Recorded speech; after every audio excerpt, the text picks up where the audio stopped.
আসসালামু আলাইকুম, welcome back to my channel লিপি কুকিং রেসিপিতে সবাইকে স্বাগতম জানিয়ে শুরু করছি আজকের রেসিপি। আজ আমি আপনাদেরকে তৈরি করে দেখাবো ডিমের কুরমা। এই রেসিপিটি তৈরি করা খুবই সহজ, খেতে ভীষণ মজার, অল্প সময়ের মধ্যে তৈরি করে নেওয়া যায়। তো চলুন দেখে নেই পুরো রেসিপিটি। ডিমের কুরমা রান্না করার জন্য ডিমটাকে আমি সিদ্ধ করে একটু কেসে কাঁটা চামচ দিয়ে আর লবণ দিয়ে মাখিয়ে ভেজে নিয়েছি। ডিমের কুরমা রান্না করার জন্য এখানে প্যানে আমি তেল গরম করে নিয়েছি। এখন দিয়ে দিব কয়েকটা গরম মশলা, এলাচ, দারচিনি, লং। জাস্ট 30 সেকেন্ডের মতো ভেজে নিব। আর এইভাবে গরম তেলের মধ্যে গরম মশলাটা দিলে সুন্দর একটা ফ্লেভার আসে। তো এখন আমি দিয়েছি আমি 2 টেবিল চামচ পেঁয়াজ বাটা। পেঁয়াজটা আমি ভালো করে ভেজে নেব। পেঁয়াজের যে কাঁচা গন্ধটা না থাকে, এখন পেঁয়াজটা ভালো করে আগে ভেজে নিব। পেঁয়াজটা ভালো করে ভেজে নিয়েছি। এখন দিয়ে দিব 1 টেবিল চামচ রসুন বাটা, 1 চামচ আদা বাটা, 1 চামচ জিরা বাটা। এসব দিয়ে কাঁচা মশলাটা ভালো করে ভেজে নিব। কাঁচা মশলা যে কাঁচা স্মেলটা না থাকে।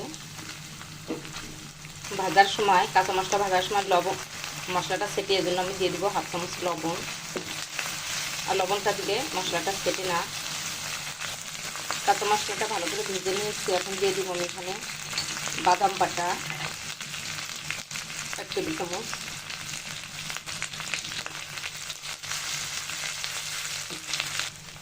জাস্ট কালারের জন্য দিয়ে দিব সামান্য একটু শুকনো মরিচের গুঁড়া।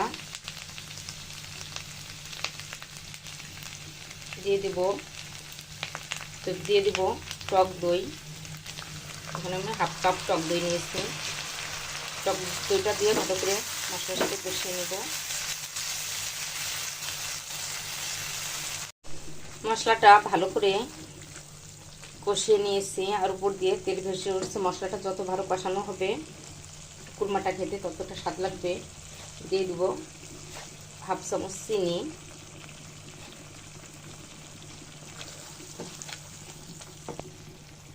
দিয়ে দিব ভেজে রাখা ডিমগুলো।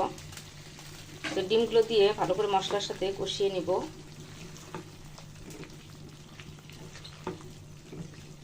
ডিমগুলো ভালো করে কষিয়ে নেওয়া হয়ে গেছে। ডিমগুলো ভালো করে কষিয়ে নিয়েছি। এখন দিয়ে দিব রান্না করার জন্য কুরমাটা দুধ। এখানে আমি 1 কাপ দুধ নিয়েছি। লিকুইড দুধ, আপনারা সেটা গুঁড়া দুধও গরম পানির মধ্যে গুলিয়ে দিতে পারেন।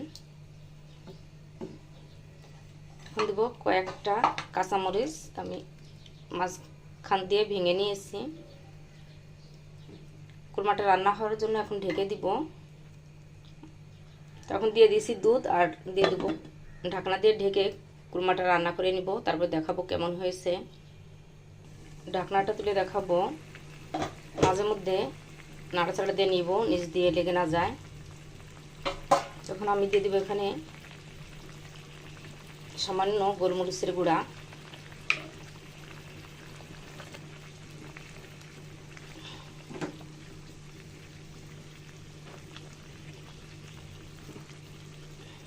নাড়াচাড়া দিয়ে আবার ঢেকে দেবো। রান্নার শেষে দেখাবো কেমন হয়েছে আমার কুরমা রান্নাটা। ঢাকনাটা তুলে দেখাবো কুরমাটা কেমন হয়েছে।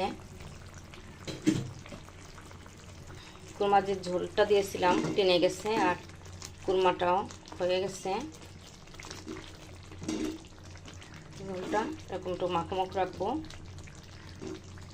কুরমাটা হয়ে গেছে। এখন দিয়ে দিব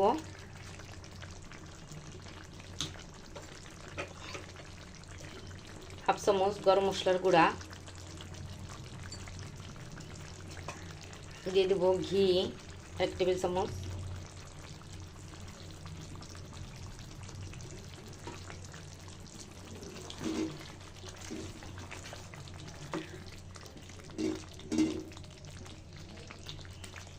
ঘি দিয়ে গরম মশলা দিয়ে একটু নাড়াচাড়া দিয়ে নিব।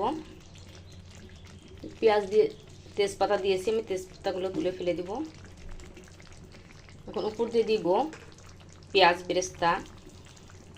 পেঁয়াজ বেরেস্তা দিয়ে নামিয়ে নিব।